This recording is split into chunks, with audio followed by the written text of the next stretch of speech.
함께 읽은 말씀을 통하여서 나는 누구에게 바쳐졌습니까? 라는 제목으로 함께 말씀을 생각해 보겠습니다. 마가복음 11장부터 예수님의 예루살렘의 입성을 다루고 있는데, 예수님께서 예루살렘에 입성하시고 또 성전 청결하시고 또 여러 가지 논쟁하는 가운데 이제 오늘 말씀 가운데는 납세 논쟁이라고 하는 말씀과 또 부활 논쟁이라고 하는 말씀이 기록되어 있습니다. 자, 오늘 말씀을 통해서 우리에게 무엇을 말씀하시는가? 14절 말씀부터 보면 그 당시에 이제 바리새인 헤롯 당 이 사람들이 와서 예수님을 책잡으려고 했습니다. 예수님을 걸고 넘어뜨리려고 하는 거죠. 그리고 사두개인들도 찾아왔습니다. 원래 지금 바리새인, 헤롯 당, 사두개인 이 세 부류의 사람들이 있지만 다 안 친해요. 원래는 바리새인과 헤롯 당 이 두 부류의 사람은 세금을 낼까 말까도 지금 다르잖아요. 이것처럼 둘 사이는 원래 친분이 별로 없습니다. 바리새인 같으면 율법을 정확히 지키고 또 그 당시 로마의 지배에 있는 것을 원하지 않아 했어요. 그래서 이스라엘의 독립을 원했고요. 그러다 보니까 세금을 내는 것 자체를 싫어하죠. 로마에 내는 거니까. 근데 헤롯 당은 정치와 친했습니다. 그래서 로마와 같이 손을 잡았어요. 그래서 로마의 세금을 내는 것 내야 된다고 생각했습니다. 왜냐하면 정치에서 힘을 얻어야 되니까. 그러니까 이 두 사람들이요, 원래는 서로 다른 것들을 주장하고 있는데 지금 예수님을 책잡으려는 것에 하나가 되었어요. 이게 뭐냐면요, 사람들이 나쁜 일에는 금방 하나가 돼요. 나쁜 일에. 여러분, 그러나 우리는 선한 일에 하나가 되어야 될 줄로 믿습니다. 말씀의 로마서에 이렇게 이야기했습니다. 선한 일에 지혜로워하라, 악한 일에 미련하라 그랬습니다. 나쁜 일이 있었을 때는 거기에서 우리가 나는 이거 나쁜 일이니까 안 할게 그래야 되는데, 여러분, 싸움을 해도 꼭 패싸움이 되고요, 나쁜 일을 해도 또 악당들이 모의를 해요. 그러면서 그 일들을 하려고 할 때가 얼마나 세상 가운데 많은지 모르겠습니다. 여러분, 사랑하는 우리 교우들이 날마다 마음속에 선한 일에 여러분들의 마음을 모을 수 있도록 그렇게 하시길 바랍니다. 그리고 이것이 악한 일이걸랑 사람들이 모여도 나는 빠져야 돼요. 그리고 빠지고 그 악한 일 가운데 뿔뿔이 흩어지면 그 악한 일이 힘을 받을 수가 없는 거 아니겠습니까? 내가 하나라도 빠져서 그 일이 힘을 받지 않고 그래서 뿔뿔이 흩어지고 없어지고 사라질 수 있게 될 때 거기에서 또 하나님께서 우리를 붙잡아 주시는 은혜가 있을 줄로 믿습니다. 그런데 이 바리새인과 헤롯 당이 와서 예수님께 뭘 물어보았냐면 세금을 내야 됩니까 말아야 됩니까? 이것을 물어보았습니다. 예수님께서 그 사람들에게 그들의 외식함을 보시고 왜 나를 시험하냐 그러시면서 동전을 하나 갖고 와라 그랬습니다. 동전을 갖고 왔는데 그 당시 로마의 동전을 갖고 왔어요. 그러다 보니까 동전에 가이사의 얼굴이 새겨져 있죠. 황제의 얼굴이 새겨져 있었습니다. 이게 누구의 얼굴이냐? 그래서 황제의 얼굴입니다. 그랬더니 가이사의 것은 가이사에게 주고 하나님의 것은 하나님께 주라, 이렇게 이야기해 줬습니다. 사람들의 그 외식함, 편견, 착잡으려는 그것들을 완전히 깨트리시는 지혜로운 대답을 해주신 것이죠. 그러면서 어떤 사람들은 이제 우리 그리스도인들이 세금도 내야 된다 이렇게 말씀하시는 분들도 있습니다. 근데 저는 거기에만 머물지 말고 우리들에게까지 적용해야 된다고 생각합니다. 여러분, 가이사의 것은 가이사에게 바칩니다. 그리고 하나님의 것은 하나님에게 바칩니다. 그럼 거꾸로 생각해 보면 하나님에게 바쳐진 것들은 다 하나님의 것입니다. 가이사에게 바쳐진 것은 다 가이사의 것입니다. 이것은 물질에 뿐만이 아니라 이 세상의 모든 것들에도 다 적용이 됩니다. 하나님께 바쳐진 인생들은 하나님의 것이 됩니다. 세상 가운데 바쳐진 인생들은 세상의 것이 됩니다. 그럼 우리들의 인생이 누구의 것이겠느냐라는 것을 마음속에 생각해 봐야 되죠. 여러분, 여러분들의 인생은 하나님께 바쳐졌습니까? 아니면 여러분들의 인생이 세상 가운데 바쳐졌습니까? 아니면 여러분의 인생이 정말로 믿음 안에서 예수 그리스도를 위하여서 바쳐졌습니까? 아니면 내가 돈을 벌기 위해서 바쳐지고 아니면 명예를 얻기 위해서 바쳐졌습니까? 누구는 자식을 위해서 살 수 있고 누구는 돈을 위해서 살 수 있고 누구는 이름을 위해서 살 수 있지만 우리는 예수 그리스도 그 사랑의 복음을 위해서 살 때 우리는 온전히 하나님의 것이 되는 줄로 믿습니다. 날마다 그것을 마음속에 생각하면서 내가 오늘도 누구를 위해 살 것인가, 누구에게 바쳐진 인생이 될 것인가, 이것을 마음에 기억하는 것이 우리의 삶의 모든 이 납세의 논쟁의 모든 문제도 끝내는 것처럼 인생의 모든 문제도 그것으로 답이 날 줄로 믿습니다. 내가 하나님께 바쳐지면 하나님의 것이 되고 나의 모든 소유는 다 주님의 것이다. 이때 하나님께서 우리의 삶에 은혜를 더하여 주시는 것이지요. 바리새인과 헤롯 사람들이 이제 그 말씀을 듣고 놀랍게 여겼습니다. 근데 놀랍게 여기고 그냥 돌아갔어요. 놀랍게 여겼으면 깨달아야 되는데, 거기서 변화가 있어야 되는데 그들은 그냥 거기까지밖에 가지 못한 거죠. 여러분, 우리도 말씀을 들을 때에 와, 이 말씀 놀랍다 그럴 때가 있습니다. 그런데 놀라운 건 그냥 귀에서만, 머리에서만 놀라운 거예요.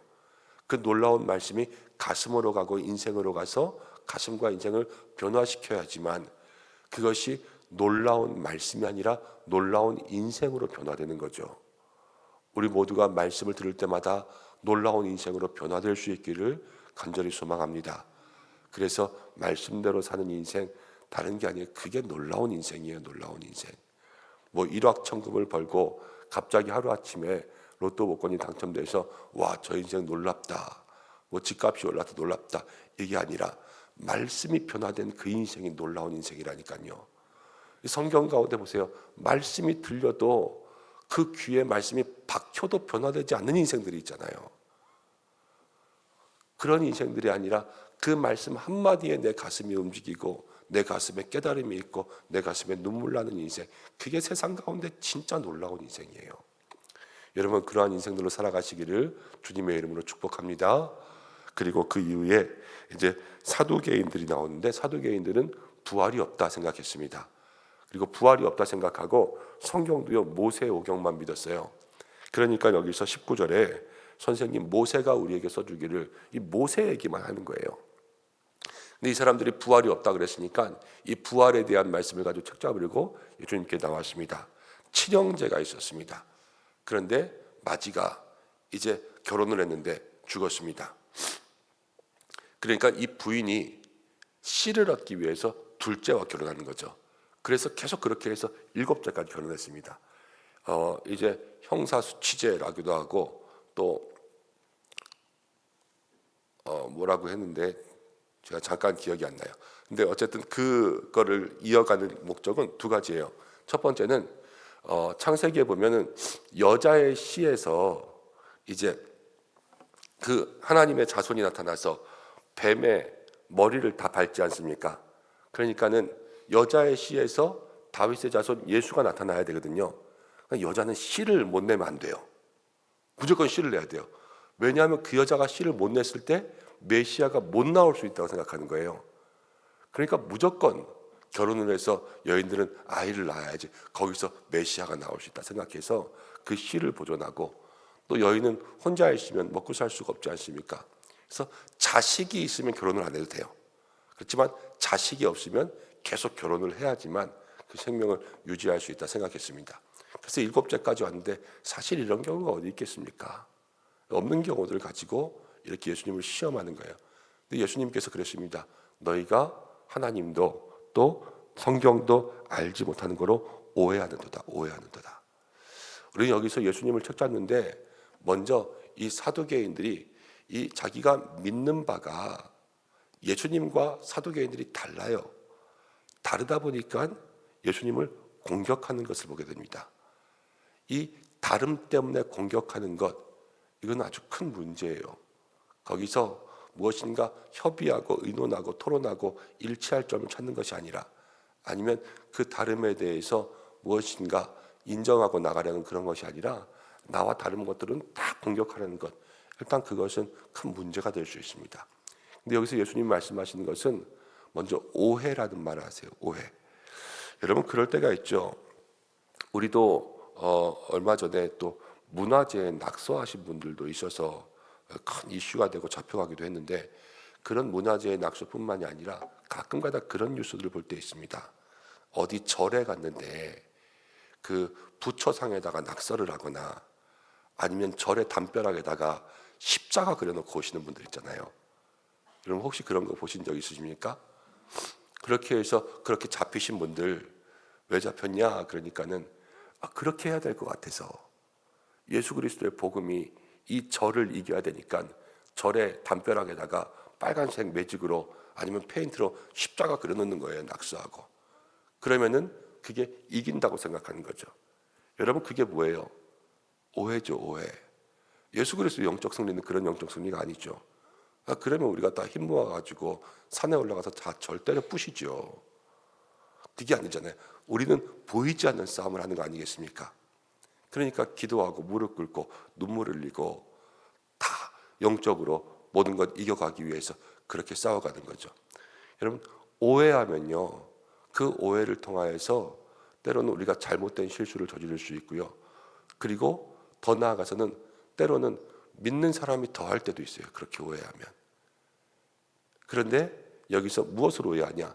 하나님을 잘못 알고 성경을 잘못 알고 있는 그것을 오해라고 하는 거죠. 내가 너를 잘못 알고 너를 잘못 알아. 이것이 아니라 믿음의 가장 큰 오해는 하나님을 제대로 알지 못하는 거예요. 그리고 성경을 제대로 알지 못하는 것. 여러분, 그럼 한번 여러분의 마음속에 질문해 보시기 바랍니다. 나는 하나님을 제대로 알고 있는가? 나는 성경을 제대로 알고 있는가?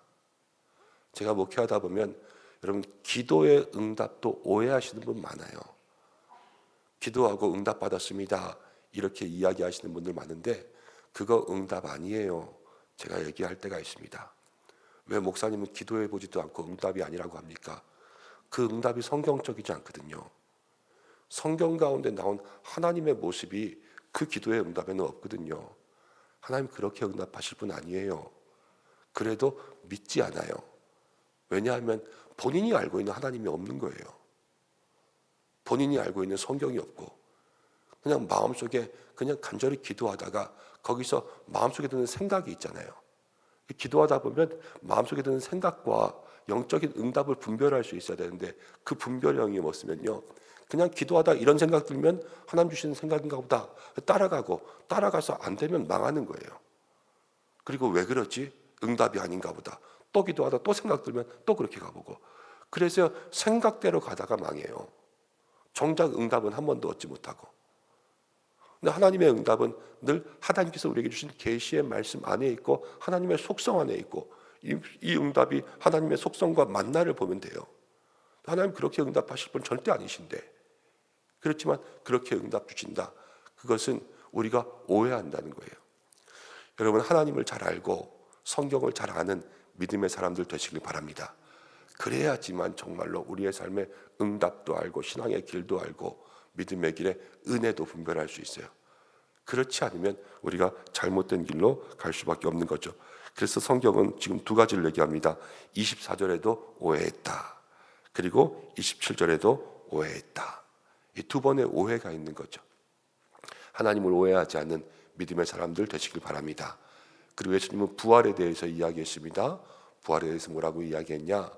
이제 너희가 부활을 잘못 알았는데 부활 때에는 이제 장가도 아니 가고 시집도 아니 가고 그러느니라. 그리고 하늘에 있는 천사와 같으니라. 그런데 여기서 중요한 말씀 하나 하세요.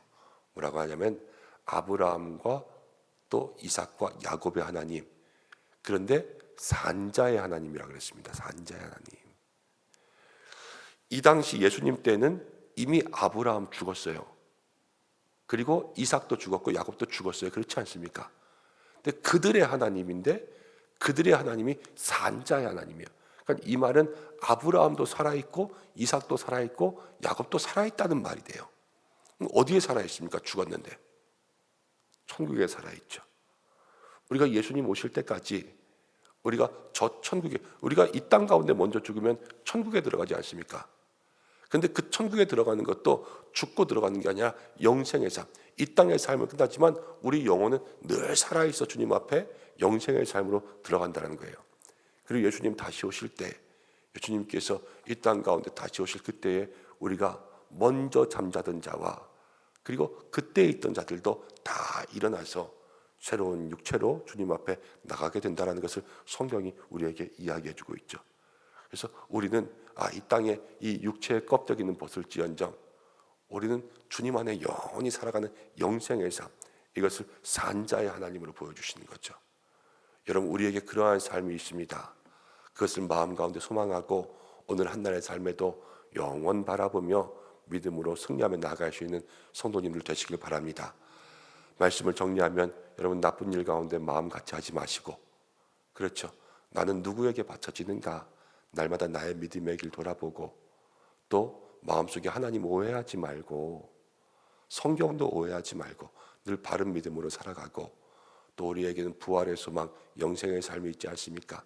힘들고 어려운 일 만날 때에도 주님께서 나와 함께 하시는 그 삶을 바라보며 나아갈 수 있는 저 여러분들 되시기를 주님의 이름으로 축복합니다. 함께 기도하겠습니다. 고마우신 아버지 하나님, 은혜와 사랑 감사합니다. 오늘도 저희들을 불러주셨습니다. 오늘 이 말씀을 통하여서 우리에게 주시는 은혜의 교훈들 마음속에 따고 오직 주님만 바라며 나아갈 수 있도록 인도하여 주시옵소서.